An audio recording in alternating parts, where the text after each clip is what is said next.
Hey, welcome to the Wednesday edition of the Tuesday RotoWire NFL podcast, brought to you, of course, by our sponsors at No House Advantage. We're going to get you set for the Week 18 waiver wire, discuss some of the ramifications of what occurred Monday night. All of it kind of feels a little bit pedantic. It doesn't really feel important in this moment and this time. But we'll go through as best we can and talk about any of the waiver wire additions. We can at least do a victory lap in a few of our over-unders, make this a somewhat happy show. Mm-hmm. Obviously, our thoughts and prayers are with Damar Hamlin and really the Bills and Bengals. And I want to take this time as well, too, to talk about real quickly what I thought the ESPN broadcast did a pretty good job of handling a difficult situation. And anybody, Nick and Jeff were live on SiriusXM as well while that was happening, too. There was difficult moments for a lot of people, and I was surprised with how everything was handled better than I would have anticipated in a very tough time. Yeah, we wish the guy the best, and hope he pulls through with full function and everything. And yeah, we're not going to dwell on it too much because there's no way we can do anything better or say anything that wasn't said, by the great broadcast team on Monday night. So yeah, I guess we'll just it feels weird talking about the rest of the league from a fantasy standpoint, especially heading into Week 18. But we're going to give it a shot and hopefully get some useful intel out there if you're still playing for anything. All right, let's go ahead and hit it.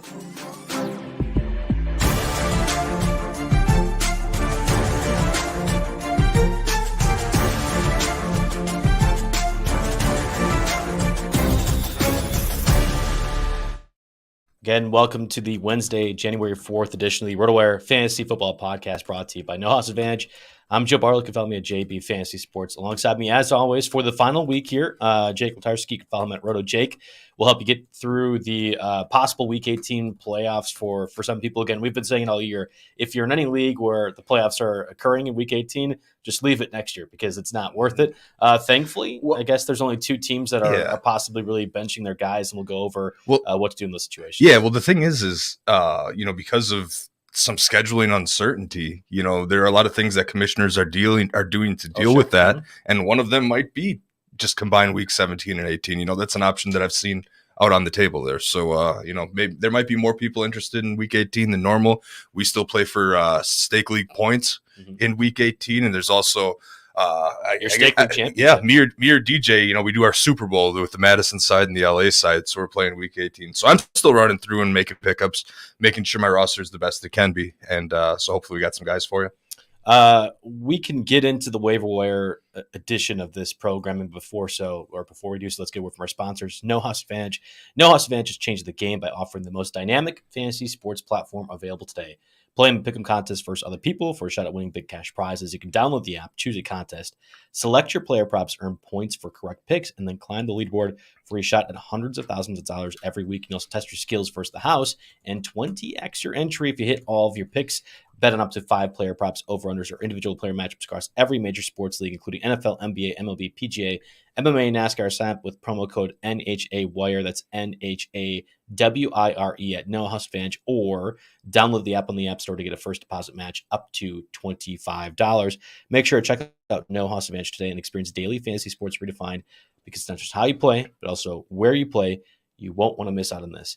Jake, I'm not sure it really bears really repeating the Monday night game, other than I understand there's complications from a fantasy perspective. Yeah. Maybe we'll hit some of that at the end. It feels weird talking about that in that context. I think I struggled a lot yesterday and certainly Monday, thinking, my job is to talk about fantasy sports. I do the radio on Friday. We do the podcast on Tuesdays. And it all just felt so secondary to even talk about anything like that. So, yeah, I mean, my whole thing, just being in this industry and doing this job is normally to treat these guys like stocks, who's falling, rising, that kind of thing, and think of it that way. But this actually really brings the human element into it and punches you right in the face with that. And we hope he pulls through, and I guess we'll just talk about some pickups then. Yeah, that's right. Again, so two teams likely not playing. And I don't think there's been official confirmation that the Buccaneers and Giants are going to rest their starters, but from a playoff perspective, neither the 5 seed of the Giants or what is guaranteed to be the 4 seed for the Buccaneers have any incentive to play their guys. Now, I did actually see on ESPN that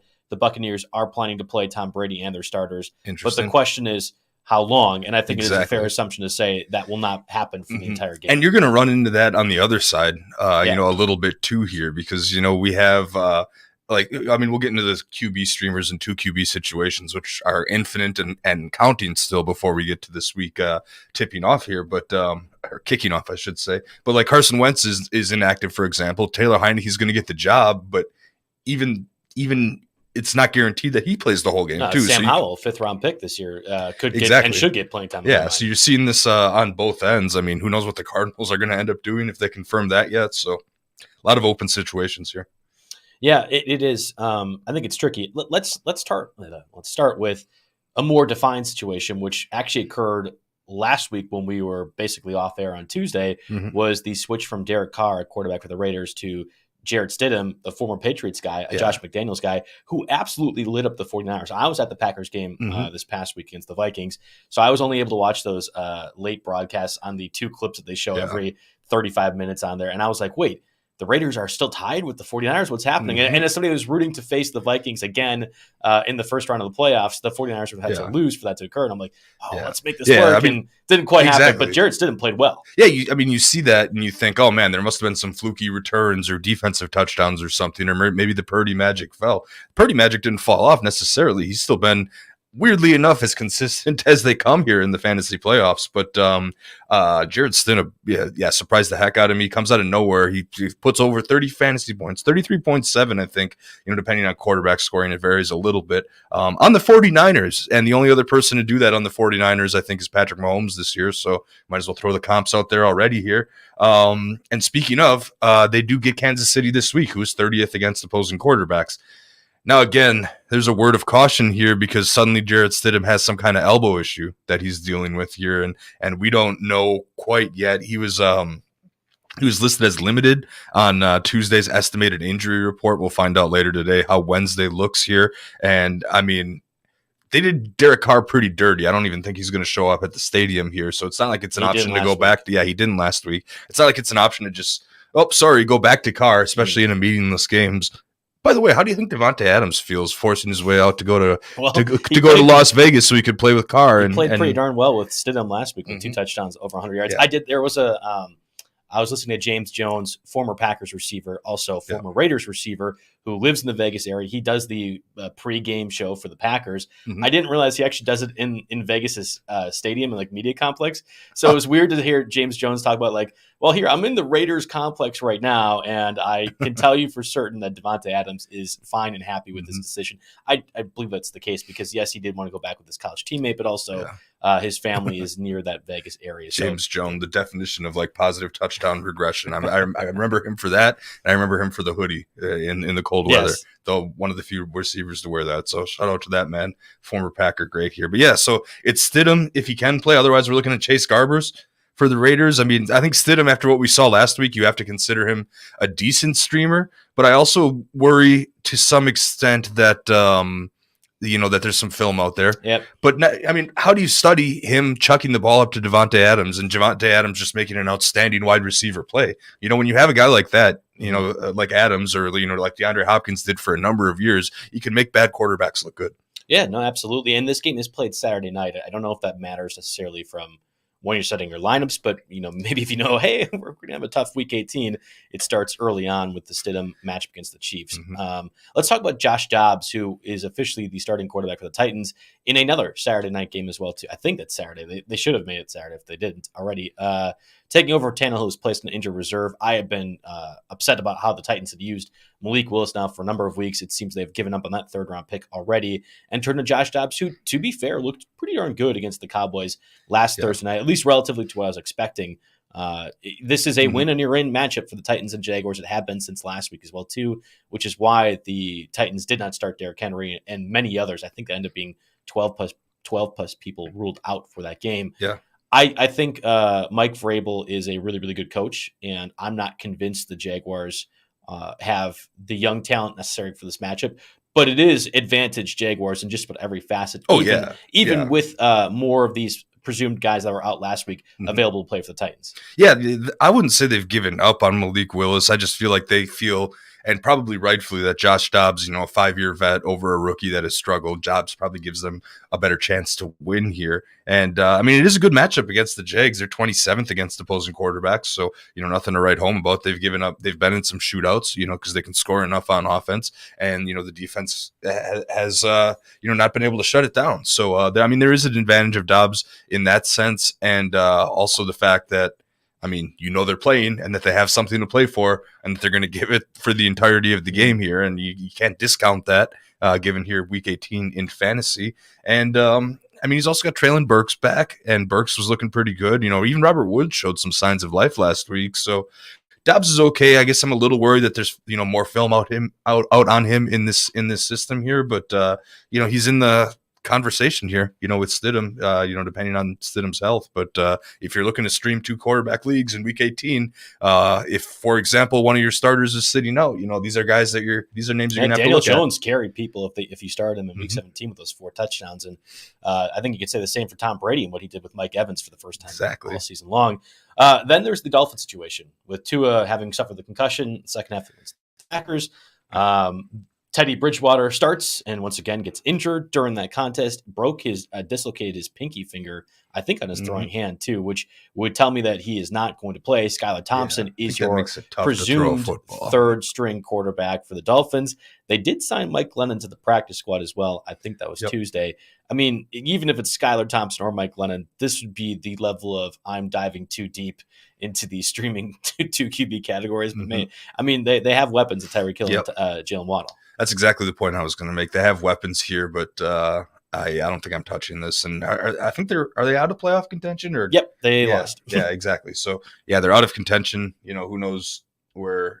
I'm sure Tyreek and Waddle maybe could play for records or contract incentives. That's another thing that I should have researched but didn't. Like any incentives worth it on the line for fantasy. The contract ones. Yeah, I'm sure there's some talented writers out there who have already written that column. So definitely check it out here. If not, maybe I got to talk to Thorne. But anyway, side note there. So not super interested in that. Just the same way I'm not crazy interested in like the Cardinals quarterback situation here, because whether it's we don't know if DeAndre Hopkins is going to play. That hurt a lot of people that were unable to play him because he was such a must play that carried fantasy managers for the entirety of the season. So now you look at the Cardinals, is Colt McCoy is questionable, so I guess he's the guy. David Blowy, Trace McSorley. Those are the kind of options you're looking at, with possibly without DeAndre Hopkins here. So then they're playing San Francisco too. So there's just once you get past that Stidham Dobbs line, Miami's out, Cardinals options are out for me, Commanders options are out for me. I think we had mentioned that, alluded to that at the beginning of the show, where it's Heineke maybe, but not the whole game. Don't even touch that situation because Heineke was a fringe 15 to 20 point option anyway. And then the other guy I put on this list, maybe Tyrod Taylor, because we know him, he's established, he's Daniel Jones' backup.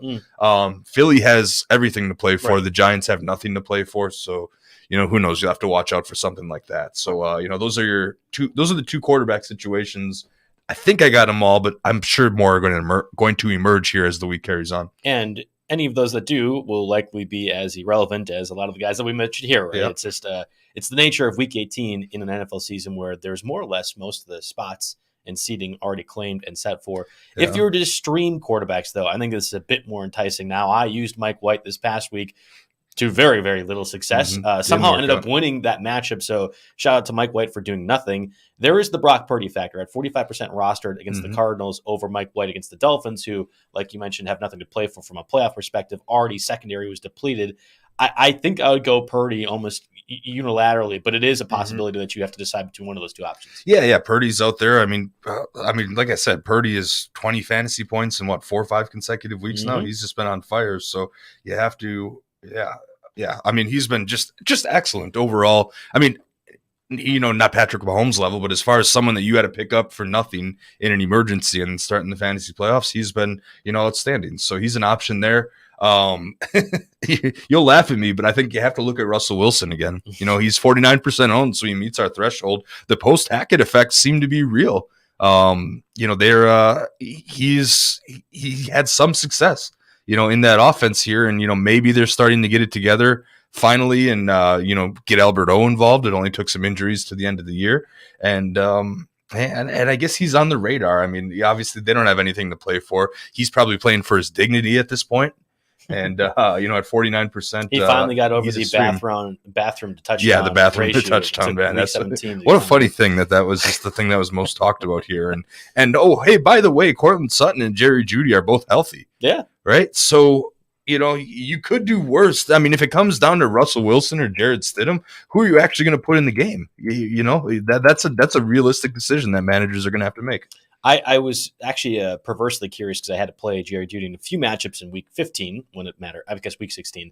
Jeudy is only like 180 yards away from a 1,000-yard season, his first of his career. And Sutton, despite missing as many games as he did, was also kind of in that same vein where at 796, let's just say Russell Wilson has a monster game and you talk about the contract incentives. There's Cortland Sutton and Russell Wilson, and Jerry Jeudy sitting on possibly major games. Mike Evans was in the same boat last week as well, too. And I thought, it's kind of weird that we're reporting that he has a chance to get his 11th or 10th consecutive 1,000-yard season in a game where he's not projected to do all the well, and then, of course, blows up for the 3 touchdowns, 200 yards like he did. I like the idea. Be mindful of some of these fluky things that maybe could be incentivizing some players. Well, so this is a good segue for me to talk about another thing here because, commissioners have it so rough this week deciding what they're going to do with stats from the temporary game here.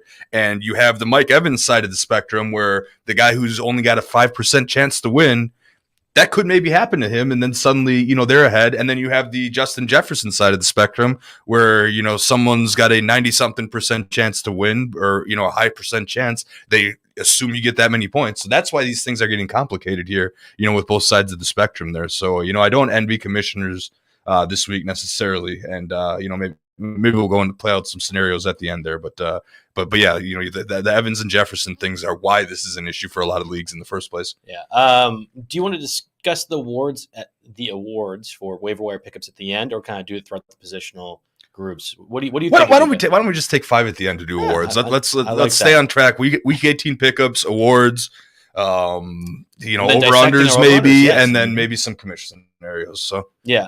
Okay. Cool. So let's take a break then. For our sponsors at Blue Wire, of course, video audience, you've been doing this all year long. Continue to do a great job. Audio audience will be right back after the break here. Okay, so last week we had mentioned running backs pickup of Zach Moss, Tyler Algier. Once again, that's going to be, I can guarantee, a little bit foreshadowing a guy that we've discussed at the end of the show. If for no other reason than to dunk on Jake, because I loved Tyler Algier when he first became prominent. Then there's Kenny Gainwell. And not so much James Cook. We'll figure out what happens there. And then as well as the Haskins part at the very end with what we had not assumed yet was going to be Derrick Henry playing or not playing Thursday. Of course, that came to fruition. So this week, from a running back perspective, very, very limited. And it depends a lot on what teams choose to do and do not do. So Alexander Madison, I think, is a relevant conversation point at 30% rostered right now. I don't know how the Vikings choose to operate. They are technically fighting still for the number 2 seed with the 49ers and the Cowboys as well, too, potentially, I guess, how the Eagles factor into things. Okay. No, it's not that. All right. So here's the thing with Madison that isn't really being discussed. I don't know if you caught this while you were at the game, but when I was watching the game, there was a point it was either late in the first or early in the second half where he kind of dropped a pass and then he fell awkwardly on the ground. And it was either like a rib or a hand thing. And then he came up and he immediately checked himself out of the game. I can see that. Yeah. I thought it was like a my bad thing, but then he didn't play again. For whatever, I interpreted his gesture as I'm out because he walked right to the sidelines after that. So maybe that was it. And then he didn't really play after that. I mean, maybe he saw a couple of snaps but we don't have an injury tag on him because nothing's being out there. And so, that situation mixed with, the stat lines from the game have nothing to do with it because it's all game flow. It was all, Madison at the end of the game when it was basically meaningless here. But, we'll see what Vikings do, with their starters and what how the scenarios play out over the course of the game here. But I'd look at that injury report because I could have sworn we were going to tag or Cook was going to leave that game with an injury tag or he was going to pop up on the injury report this week. And it didn't happen. So, very strange situation. But anyway, Alexander Madison at 30%. Obviously people were dropping their handcuff running backs, as we move into the playoffs here, because that becomes less useful. He's a guy that can be had for cheap. And, as in terms of skill level out of all these running backs we're going to talk about there, I've always thought he's right up there at the top. I'll circle back to a few of these that are certainly interesting, but there is Zach Moss that still falls under the 50% rostered threshold, was once again a factor for the Colts despite what was a very clearly blowout situation. And I don't know if we've ever seen a team clearly not play for a coach more than what the Colts are currently doing for Jeff Saturday or lack thereof. And once again, a blowout loss to the Giants. I kind of would like to see Deion Jackson get more involved, especially that there is literally no shot for the Colts to do anything. But they could have just said, hey, Zach Moss was an addition in this Naheem Hines thing. We know who Deion Jackson is. We don't know who Zach Moss is. Yeah, Deion and Saturday apparently got some beef to squash, if you look at any of the rumors here. So, that seems to be it. Because even Jordan Wilkins went out there, had 6 carries, which is more than Jackson's 3 carries. And Jordan Wilkins had the highest target share among the whole running back group. So 24.1% of snaps for Wilkins, 11.1% for Jackson. You're playing with fire here with this scenario, but I think you can flex Zach Moss and safely expect like 8 fantasy points in half PPR. And there's value in that. I agree. No, I absolutely agree, especially in week 18 with what I would imagine is doing the show on Wednesday, things are going to get even more tumultuous from what you're playing Friday, Saturday morning, whatever else. So there was also Jaylen Warren, who actually looked pretty darn good in that surprise win for the Steelers. Najee Harris, of course, had a season best performance as well, too. I think Jaylen Warren is a player, and if I'm looking at dynasty perspectives next year, I would be willing to go in a little bit from an asset perspective, and I think Jaylen Warren fits that category. But Najee Harris still was a factor too, and appears to not be healthy. After what was weeks and weeks of sabotaging fantasy teams, has finally got it going when it doesn't matter for most people who roster Najee Harris. Exactly. Well, the moral of the story here is that Pittsburgh definitely has something to play for. Their playoff hopes are ever so slightly alive. So you have that. And the other aspect here is they don't trust Kenny Pickett to throw apparently. So that's something worth noting. And also it was, Jaylen Warren all season long, he was at a 28.7% snap share, and he was up to a 40% snap share, and, compared to 64.3 for Harris. So that means, you do the math there, they're both on the field, in some formation. So that's encouraging for Warren's potential production here, and 12 carries for 76 yards. I mean, that's nothing to, to ignore there. So, they're facing the Browns in week 18. They're 26th against opposing backs in half PPR. You'd think that matchup is better with the defensive line that they have, but the defensive line seems to be a little bit better at, pass rush or more name heavy than collectively functional as a unit. So yeah, all in all, Warren is, obviously this isn't a Harris injured or Harris, doubting segment here. This is just Warren. They can both be good in a Aaron Jones, AJ Dillon. Not that they're the same type of backs, but teams can have 2 viable fantasy guys, and this is one of those cases. Now more than ever in the year 2022, I think having 2 running backs that do low-end running back 1, high-end running back 2 production is a feasible thing. And especially for an offense, like you mentioned, that is not very comfortable letting Kenny Pickett just throw it out there, will, of course, be relying on 2 guys like Jaylen Warren, who's been successful, and Najee Harris over the past month as well, too. I guess let's circle real quick to Chase Edmonds. I had missed this as well as somebody that, again, was at the game on Sunday and not looking at these late afternoon contests. So Latavius Murray, not as much of a factor in this new post-Nathaniel Hackett offense is what we have been seeing. Edmonds got 3 catches, 39 yards, also carried the ball for 34 yards on 7 touches. I like Chase Edmonds when the trade occurred. That looked hopelessly wrong immediately after the deal had taken place. But hey, now we can have week 18 as my celebration for Chase Edmonds. So what set the table for this is Marlon Mack, who was, kind of sneakily cutting into this snap share. He left with a hamstring injury after 1 snap on special teams. So then he was out of the mix. So then it was Latavius Murray to get 60% of snaps, Edmonds to get 58.6% of snaps. 4 catches for Murray for 16 yards, 3 for 39 for Edmonds. Here's the thing that I think Kevin Payne made a great point in his waiver wire column here. Latavius Murray is not the running back of the future. You know what I mean? He's been around the block a ton of times, and he was essentially a stopgap for them after they decided to finally part ways with Melvin Gordon and Javonte Williams, suffered his injury. So, Murray's a guy you sign, mid-season when you're kind of desperate. He's not like the long-term answer there. And he, to his credit, he played well this season, given the circumstances there, was useful for fantasy managers and, got a couple of touchdowns there, a couple of decent weeks.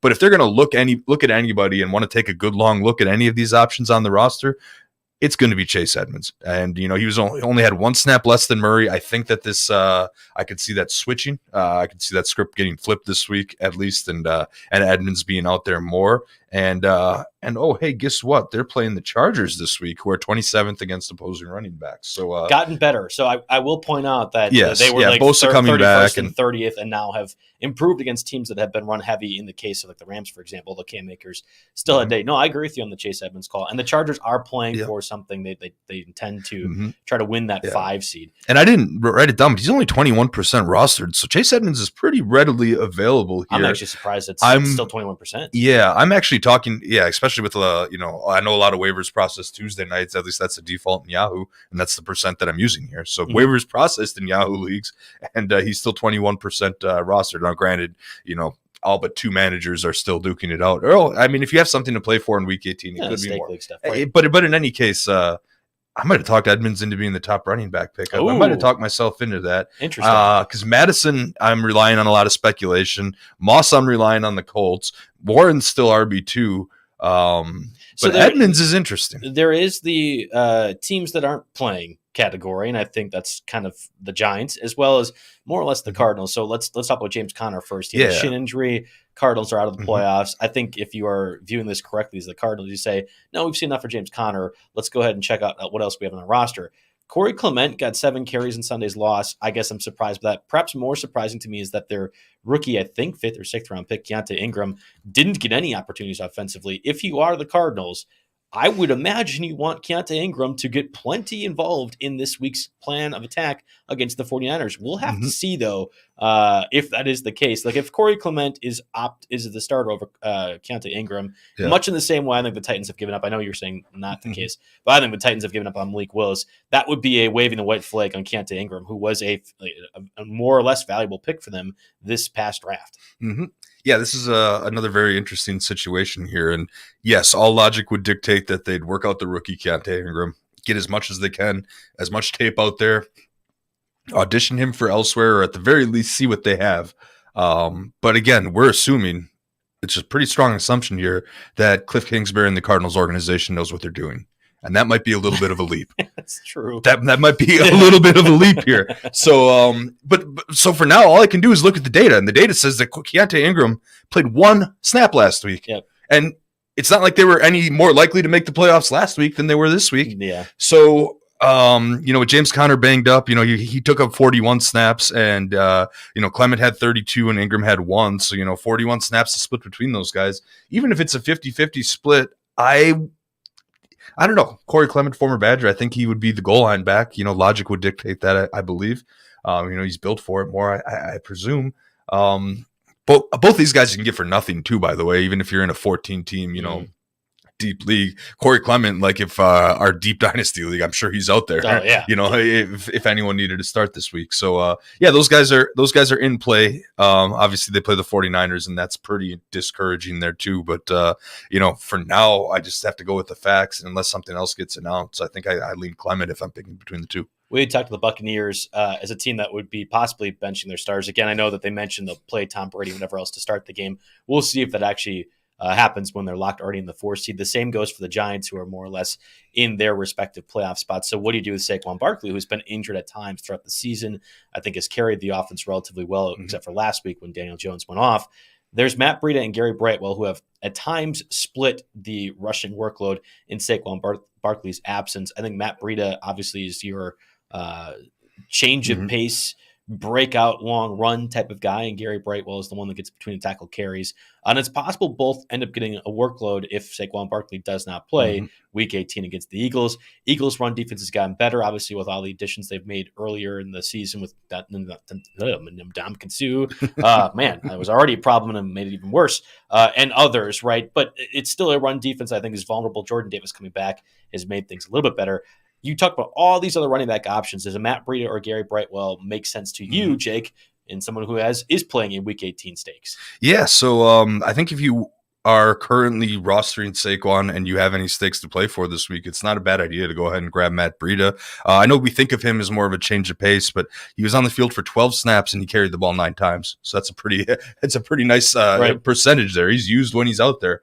And I think Breida would be the guy over Brightwell. Yeah, Brightwell could get some more volume here, but I don't know what exactly we'll do with this. Jerry put in his backfield breakdown article a tweet from I'm not sure who this guy is, Dan Duggan, but he notes that it doesn't appear that Vegas expects Brian Dable to play his starters next week because the Eagles open as 13-point favorites. So that's another indicator that you can use. All things equal, I don't think the Eagles would necessarily be double-digit favorites against a division rival like the Giants that have been playing well. So, maybe that's an indication that the Giants might not play everybody. And if you're Saquon, if you're a Saquon owner, you grab Breida and you'll just stay on the lookout for news as much as you can. I think that's the right call. I've had Breida rostered in a few of those instances earlier this season where we're saying, hey, what's the most valuable roster spot? A guy that can maybe jump in an immediate starter. Breida makes sense. Let's jump over to the wide receivers. Last week we talked about Jahan Dotson quite a bit. Of course, I played him in a few leagues that mattered and got Carson Wentz because that was awful. Isaiah Hodgins, though, different story altogether. 4 catches for 41 yards, a touchdown. I think we'd also mentioned Richie James in that same category, and I dismissed it. Sorry, everyone who wanted to use Richie James. I did not realize the Colts would just give up to that extent, but they did. And then there's Greg Dortch, who I think had a bit more value with DeAndre Hopkins out, but to the extent in which you want to use him was in theory, yes. In real life and practice, he it seemed like they figured him out. The film was out there. Shocker when you're down to the quarterback levels in offense the Cardinals are. So there's Treylon Burks. We forget about it now. We're doing the show on Wednesday. This game played Thursday with Dobbs. He had 8 targets, though. Robert Woods caught the touchdown as well, too. Not that the Titans offense is one I necessarily really want to invest in Week 18, but if there's anyone to say we will put out all the stops, it's the Titans, who are a win and in scenario against the Jaguars this week for the AFC South Division. Yeah, I'm pretty confident I'm going to be starting Burks in Stake League. All right. Because, Jen said if you're listening out there, bring it on. Because one of the things is I know he's out there, with something to play for. He's got plenty to prove here still in his rookie season. He seemed to have some chemistry with Dobbs, like you said, 8 targets, even though Woods got 9. For the last 2 weeks, 81% and 72% snap share for Burks. So he's wide receiver 2 there, second on the team or at least in the position group both weeks. They're at Jacksonville on Saturday night. So you go ahead and you get one of your starters out of the way here because they're playing to win and you're going to get a full snap share and decent amount of targets from him. I like Treylon Burks. He's dangerous with the ball in his hands. I joke about the eye test a lot, but to me, he passes the eye test. He looks good when he's out there. I'll interrupt our wide receiver talk to just discuss breaking news for a second with Justin Fields, who had a sore hip following last week's game against the Lions and will not play this Sunday for the Bears in an extreme tankathon. Did you see who's in? Nathan Peterman. Nathan Peterman. I can safely say that if we had this information at the beginning of the broadcast, we would spend as equal amount of time right now discussing it as we would have then, because I do not care about playing Nathan Peterman in Week 18 of my fantasy play. Here I am frantically searching for how rostered the Minnesota defense is. Oh shoot, I'm in a league that doesn't play defenses, but I'll have to flip that over. So I'll get that info by the end of the show when we do the defenses. Yeah, that's the most important thing in this contest is what the Vikings defense, who has everything to play for against Nathan Peterman, is going to look like. Yeah, I'm benching. I think that's actually I'm going to bench David Montgomery as well too. Situation like there's no hope for the Bears, who clearly don't care about winning this contest. Not that they're going to win anyway, but whatever. All right, back to the receivers. Rashid Shaheed has been someone that we've been quietly mentioning over the past couple of weeks. Once again, 6 targets, 79 yards. He has been the most productive receiver for the Saints during the second half of the season. Chris Olave was excellent to start the year. I think hit that rookie wall a little bit. Defenses were more engaged in him. And now you have Rashid Shaheed, who is an undrafted rookie, really making a good push to be a critical member of the Saints offense next year. And I think a guy that you have to consider in the late rounds of drafts next year too. Yeah, absolutely. He's someone you should definitely be looking at in best balls. I know those are going to open up here. You've got the meaningful playoff ones, but I know the best balls are going to be opening up here pretty soon once the NFL playoff gets going. So he's someone. I gave away all my draft picks in Dynasty League, so I got to rely on good pickups like him. I think he'll be on my team for a while and someone that could possibly start. Hauled in all 6 of his targets, led the Saints in receiving yards. You cannot ignore that. He is startable, I would say, in a bind. I don't love it. I would much rather, I'd feel a whole lot more comfortable going with Treylon Burks. I'd probably feel a little bit more comfortable with Josh Dotson or Dotson here, even though he only had 3 catches with Carson Wentz. But, he's in the conversation. He's in play. Yeah, I'm right there with you on that one. I guess there's Tyquan Thornton as well, too, for the Patriots. Yeah. I mean, we've been down this road before, though. I just wanted to put him out there because I want to be comprehensive, and I want to make sure that, everyone that's showing up on lists is, at least acknowledged here. And he's a name I see come up a whole lot, but I see it a little bit fluky. You would need Jacoby Myers to miss the game, and he's downplaying his shoulder injury. But Patriots definitely have something to play for, too. Exactly. So, so there's that. So there are a few factors working in Thornton's favor, but probably more working against him at this point. You had also wrote down Isaiah Hodge and Richie James, who we talked about when we broke into the receivers. That's an interesting case. They're going to rest their starters. They rest their starters, but they don't have any wide receivers. Yeah. What do they got? 4 or 5 receivers on IR? I mean, who plays? And it's not like these are seasoned vets. These are younger guys that could stand the reps. Yeah, and you want them to be as on top of their game as they have been over the past month or so when both players. Yeah, why break the rhythm? I like that play. Also, you'd have Marcus Johnson and Kenny Golladay be your 2 top threats if you had Isaiah Hodgins for James and Darius Slayton out. Kenny Golladay, I didn't even know he was still on the team. I thought he kind of just did one of those Derek Carrs and just left despite being paid $17 million this year. I don't know who the practice squad call-ups will be for the Giants, and imagine that will be the case at some point down the road. I actually think Isaiah Hodge and Richie James, I would be still confident playing because I agree with you. You want to have that rhythm entering the playoffs. I mean, that's an important factor in this whole thing for those young guys. Yeah. So those guys are in the mix, if anything else. Again, you just got to follow the story, see what happens there. Eagles have a good defense and they have everything to play for. So matchup isn't great there, but the volume and the skill that we've seen from these guys in the production, you can't argue with there. The one name I wanted to bring up because I'm seeing him everywhere. Is Kadarius Toney. Suddenly he's like a top 5 overall pickup on all these lists this week. I don't get it. I really, really don't get it. He did lead the Chiefs with 71 receiving yards last week. Woo. But he still had only 4 targets and a 32.8% snap share. Is he suddenly just going to overtake Juju Smith-Schuster and Valdez-Scantling and Travis Kelce and Sky Moore? I mean, he's right around Sky Moore level of playing time, Right. So, I mean, it's the first round the name with the New York media. It's the name. Yeah. So it's a name thing. I don't get it. I'm not going there. No. He's a great guy for the best ball formats and things like that. No, it's if you can trust him, I'm not even touching him in best ball next year because you can't trust him to stay on the field. Yeah, that's true. We've already spent close to 40 minutes discussing these waiver. Let's burn through the tight ends and defenses. Before we do so, real quick word from our sponsors. Monkey Knife Fight. Football has been back all season long with Monkey Knife Fight, leading the way on NFL action that you're looking for. And if college football is more of your speed, they got plenty of that too. On Monkey Knife Fight, there's no sharks, no salary caps, and no math. It's just easy to play, easy to win. Daily fantasy player props. Join now at monkeyknifefight.com and get your first game free. Then use promo code RWNFL to get your first deposit matched instantly up to $100. What are you waiting for? Join Monkey Knife Fight today. We talked about Logan Thomas last week as a pickup, 6 catches again. I don't know. I was shocked to see he's being paid $8 million this year. Once again, a reason why the Commanders are just bad at this whole football thing. Case in point, their quarterback quaffle with Carson Wentz, Taylor Heineke, and Sam Howell for this week. But Logan Thomas getting the workload. And then Zylstra, the Lions tight end, although they needed Brock Wright scored 2 tight ends, whatever it is. I'm not playing Lions tight end roulette against the Packers this week. I will go back to Alberto Aquabanum, who saw 32 offensive snaps Sunday, post Nathaniel Hackett, shockingly, 45 yards and a touchdown in what should have been his line all season long. Dulcich on injury reserve. They get the Chargers this week, who are not that great against tight ends. I like the Albert O play as the vindication for my push in week 1. Yeah, he needs to. I mean, what if Albert O just comes out and completely balls out like again and gets a couple of touchdowns? He's going to really make that coaching staff look terrible for whatever rift that they got into that led to him being a healthy scratch this year. So I mean the profile definitely seems to fit with him. The other guy I'm looking at this week is Colby Parkinson from Seattle.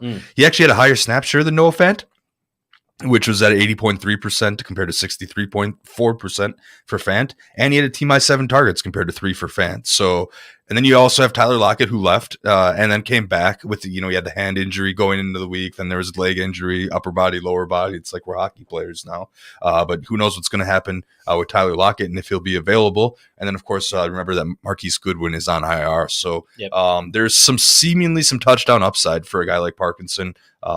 And if anything, this shows that you can't. I mean, it's not like people were trusting Noah Fant significantly anyway, but you definitely can't roll him out here after this type of distribution with Colby Parkinson. And then there's the rookie second-round pick, Trey McBride, who possibly won people leagues if you were able to catch that one, lightning the ball with 10 catches, 78 yards, and a touchdown in the loss to the Falcons on Sunday. I don't know. Trey McBride was talented. The fact that he fell to pick 55 in the second round was, I think, a lot, or not, somewhat surprising to folks. Now going to the Cardinals was a different problem. I would have anticipated with Zach Ertz on injured reserve. You told me at the beginning of the year there's going to be more of a factor for McBride, but we know rookie tight ends kind of come on a little bit slower. Yep. This might be the emergence of the Trey McBride that we anticipate entering the season. Yeah, I mean, when you go out there and get 10 targets, that's absolutely notable. You hauled in 7 of them for 78 and a touchdown. It still feels like a little bit you're chasing last week's production in a decent matchup. Sure. Because he's got the 49ers this week. Who knows who their quarterback is, if it's going to be, McCoy coming back, or, if they're going to deal with Blowy or McSorley or one of those guys. So, and also his last 3 weeks, or the last 3 weeks leading up to this, 6, 5, and 4 targets against a defense that's 19th against tight ends, 26th, 25th, and 29th. And now you have the 49ers, that's 7. So, do I like Trey McBride's long-term outlook? Absolutely. Am I chasing him this week? Not so much. That's why I just kind of put him as a footnote in the outline. Oh, that's fair enough. You had mentioned the Vikings defense as a possible pickup with Nathan Peterman starting for the Bears post Justin Fields out with a hip injury. Get them. They're only 34% rostered. Yeah, that's the number one pickup. Layup. I put some names on here, but number one pickup overall, right? Like over any other position. I'm going that direction. If you have anything to play for this week, you pick up the Vikings defense, and you're getting pick sixes. Pick six one. City, at least one. Right? There's got to be sports books that put odds out on that, and I'd go after the Vikings for sure. If you don't pick up the Vikings, there are obviously 2 teams possibly playing at this point, and one can't. I mean, one physically can't get the Vikings. What's the other defense that you want to go ahead and? I guess the Jags at 45%. They're actually the 12th ranked fantasy defense. And they face Josh Dobbs, and they're playing. They're out there playing, right, because their postseason's on the line, and it's Saturday night, and you just don't have to worry about it afterwards. So the Jags are definitely one that's in there. You might also think about the Seahawks because they're technically fighting for a playoff spot. They basically need to win, and then they need the Lions to win, I think, or vice versa. I forget exactly this scenario, but they're fighting for a playoff spot. They're only 28% rostered. They're playing Baker Mayfield. So, those are some of the names that you're looking at. I mean, you could make a case for the Steelers. I'm less, even though the Chargers got Bosa back, I'm less likely to run that. They're on the road, and maybe Russell Cook in Week 18. In post Nathaniel Hackett era, and then the Colts have shown zero sign of life, right? But I don't think I could bring myself to actually pick up the Texans defense this week. So Vikings number 1, Jags number 2. Seahawks number 3. Okay. All right. I like that quite a bit. Let's talk about the awards. We always do this. I mean, we've been doing this show now 4 years, 3 years, Jake, and we try to do an award show celebrating the best waiver wire pickups. Yeah, I forgot to wear my tux today. Dang it. I didn't even think about that. I don't have one, so that's good that you didn't show me up even more than you already do, Jake, when your handsome hat and everything else like that. Yeah. So, exactly. I know. I got a real vibe going. Yeah, I was going to say there really hasn't been as many top waiver wire plays this year as have been in past years. Now, don't get me wrong. I appreciate that the Justin Jacksons of the world and the Amon-Ra St. Browns from last year, who literally won people entire leagues, that wasn't a factor. And there weren't pickups like that. No. It was an interesting show if we reflect back on the season, because most of our guys were short term. Because then the next, it's not like when any of these big quarterbacks got hurt, there were emerging guys. I guess if I had to give a name that actually I didn't even write down that just popped up on my head, Justin Fields. Because he saved some fantasy seasons. Well, and Christian Watson to that same extent too. What I was going to remark on is that there may be the Jamal Williams in week 1, but Cordell Patterson, you think back to last year, was a key factor in a lot of people, and of course he kind of failed on the stretch. But that was a waiver wire pickup everywhere that impacted things. I think you have the most impact that guys were dropped and then picked up later on, like Christian Watson, and Justin Fields as well too. Yeah. I mean, I had drafted Fields in a 14-teamer that I had Kyler Murray in, and after seeing 2 weeks of Justin Fields, I had seen enough. Yes, and I cut him, and and I'm sure that the person that picked him up made it well in the playoffs. So he's definitely not really. I mean, he only had 17 points last week. Yeah, and the week before wasn't all and that of course great. he's not playing this week. Yeah, and he did miss some time. So that's interesting. So you could give the award to him if we're looking at quarterbacks. I think if you look at the entirety of the season from front to back, I really do think the award needs to go to Geno Smith. Because he ended up being, one of the top quarterbacks in definitely a QB1, to finish the year. Of course I should have checked this, but I'm going to double check this now just by fantasy points here heading into this week. But Geno Smith was someone who nobody thought to draft. Everybody thought the Seahawks would win a couple games at best. Here they are fighting for the playoffs here. 3, 4, 5, 6. And Geno Smith comes out and he finishes as QB number 6 in total fantasy points scored this week. That's no joke. You can even in 2 quarterback leagues, like, my 10-team 2 quarterback league, I don't think Geno Smith was even drafted still. So that's how little respect he was getting, and then he comes out here and ends up QB6. So he definitely gets an award. If I'm going to do honorable mentions, I look at both Jared Goff and Brock Purdy just because of the playoff performance here, right? Goff was red hot during the playoffs, and Purdy was more than serviceable enough here. So Geno Smith gets the Dundee, gets the Oscar, whatever we want to call it. We got to make up our own name with Purdy and Goff as honorable mentions. So you had mentioned those guys like quarterback. I think the overall award winner might be Jerick McKinnon, who is this year's Justin Jackson or Amon-Ra St. Brown, literally winning you leagues just by his playoff performance alone. Although he was a factor really in week 8, 9, 10 onward. And whereas you might have been contemplating playing Geno Smith or somebody else, when Jerick McKinnon really became Jerick McKinnon of this season, you were playing him as running back 2 the rest of the year. We didn't, I don't think, spend enough time on him as a waiver wire pickup. So I'm loath to really say, yay, celebration of Jerick McKinnon as your waiver wire pickup. But that is the overall winner, I think, in my opinion, given what he did for fantasy playoff managers. Yeah, absolutely, no doubt about it for me. And he was somebody that was freely floating around and carried teams throughout the playoffs. I mean, I was in the playoffs in 6 of 7 leagues, and I ran into Jerick McKinnon everywhere, and it was painful. Every single chance I got was Jerick McKinnon. But you know what? There's a reason those teams were in the playoffs, and it's because McKinnon got him there. So, congrats to him. Just the pass-catching prowess here. We never – scoring touchdowns, yes, too. Yeah, we never really predicted Edwards-Helaire would fall off the way that he did. Yeah. And if he did, I guess the conventional way of thinking was that it would go to Isaiah Pacheco. And Pacheco, sure enough, got starts. He got the bulk of the carries in a lot of these games here, but Jerick McKinnon was the guy and had a career resurgence here. So he gets the trophy for that.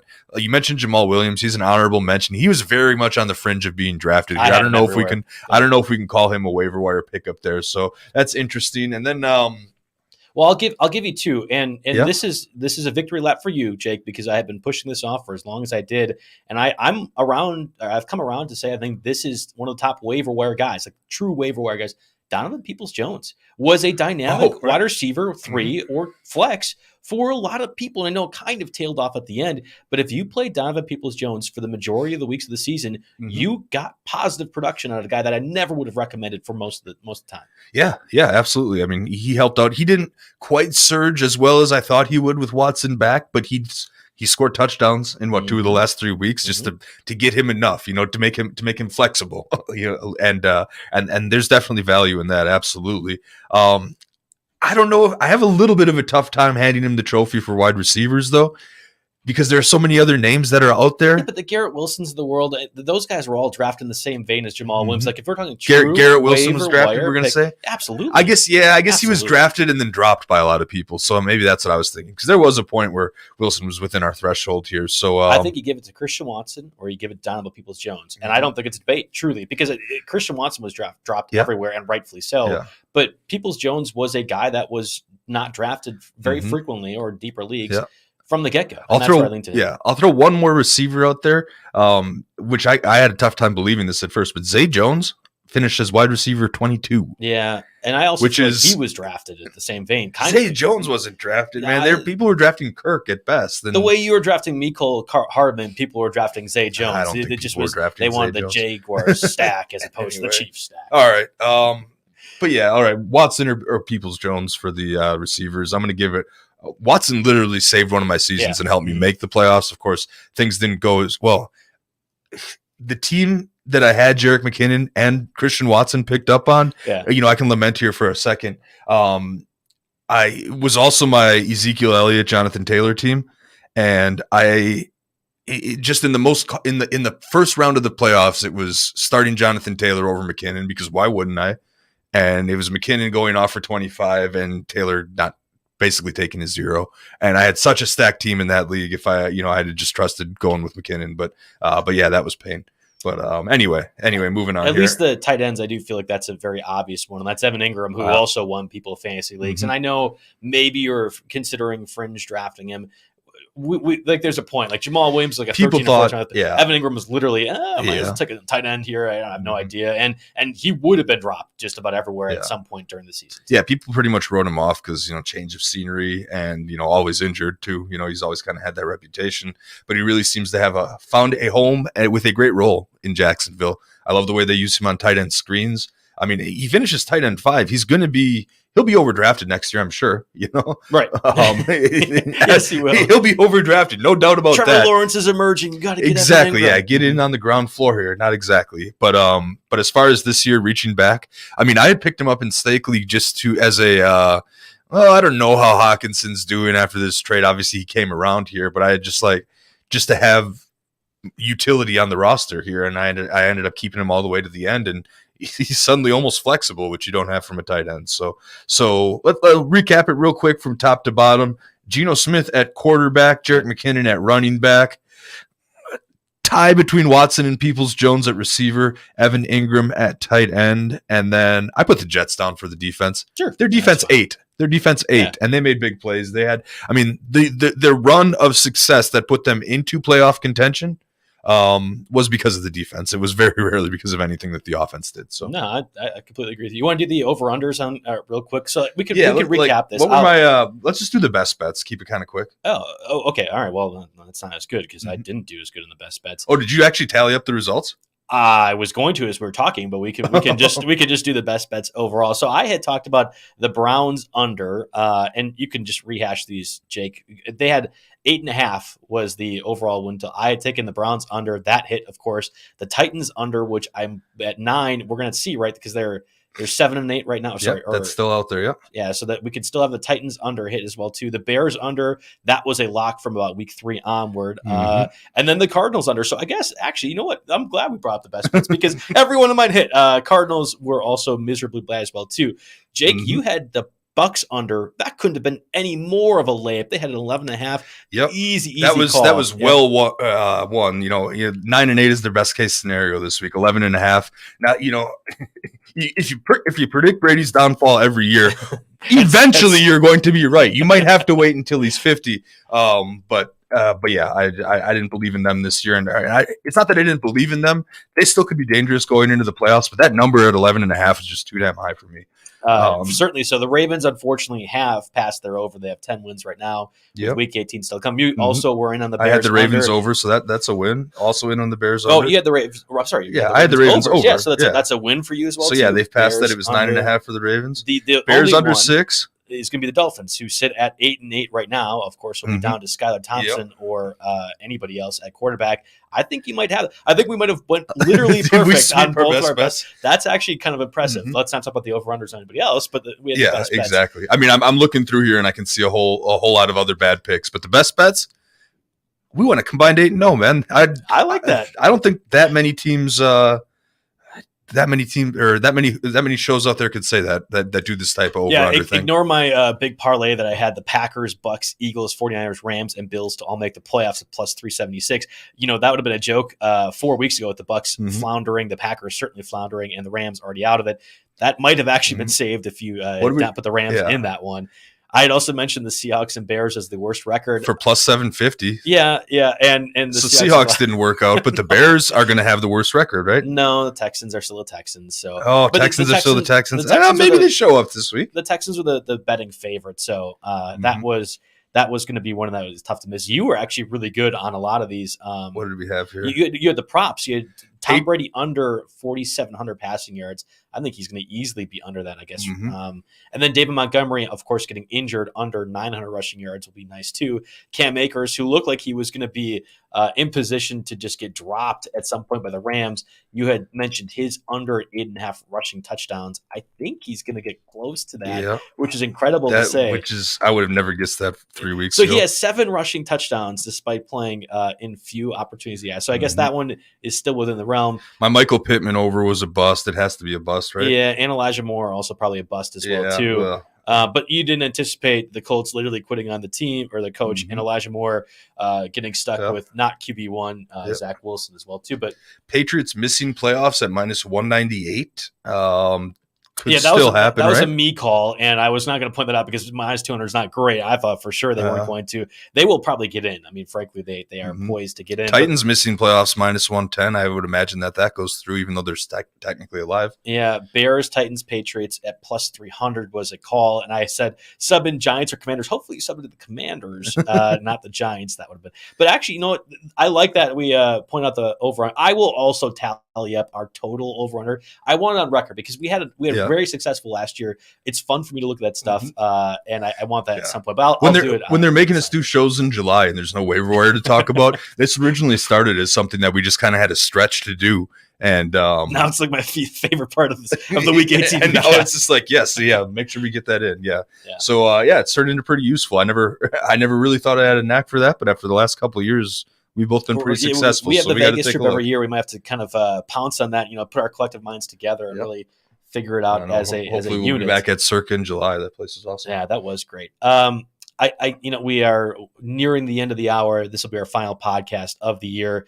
Jake, it's been a privilege to do the show with you for as many years as we have, but really been a privilege to do it with our audience. That has been a factor. I imagine there are a lot of people out there right now that are dealing with what to do with Week 17 playoffs, and I don't know if I have the answer. I'm a commissioner in a couple of leagues. I'm a fantasy factor in a few more of them.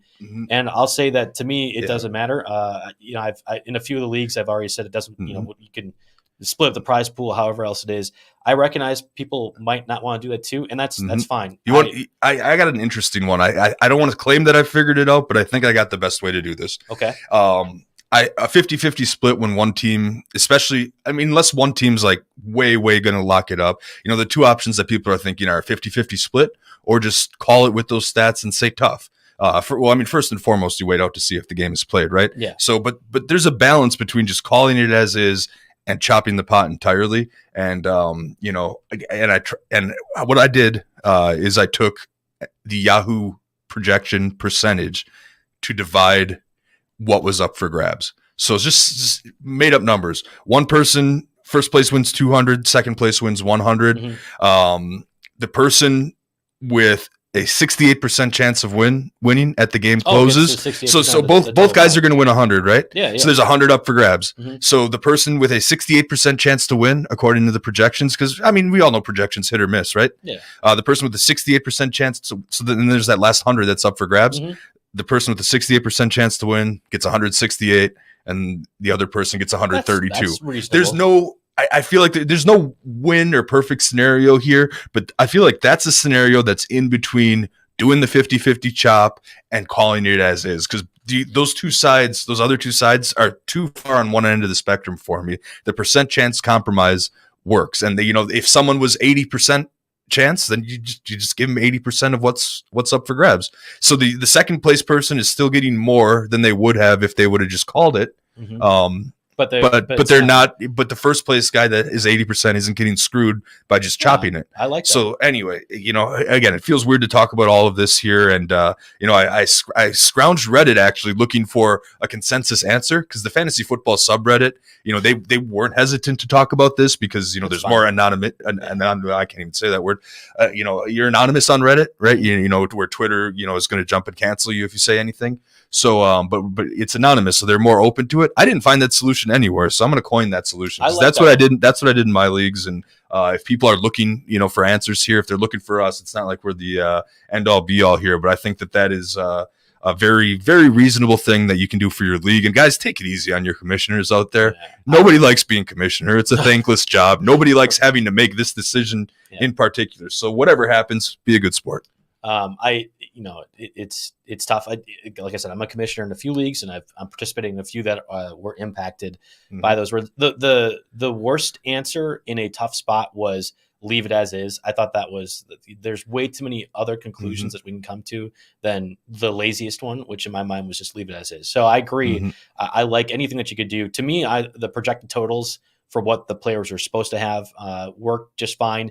I thought also taking the Week 18 totals for both the Bills and Bengals, given that they will have stakes in line, that's okay too. I don't know why people are so just trying to avoid that conclusion. I didn't like taking the Week 18 totals for just a couple players, or the other idea I saw was, why don't you just make it a Week 17 and 18 matchup for the whole team? I didn't really care for those ideas because logistically they're messy, and also they're pretty fluky. And then I saw their ideas thrown out there like you can make a bench swap for any of those players. But I throw that out too because people construct their benches very, very differently here. And there's and the person who lucked into seeing that coming is going to have the unfair advantage here. So go with the projection, split the pot that way. That's the way to go. And just listen to your league, listen to the members. Like you mentioned, it's tough to be commissioned. I hope people are understanding of that, but the best way to do this is it's an unprecedented situation. Let's work together as a team.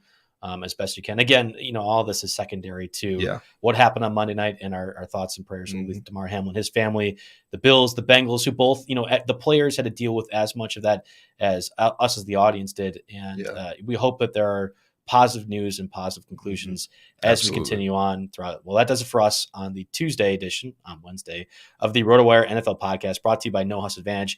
We are done. We will be back again probably sometime in July.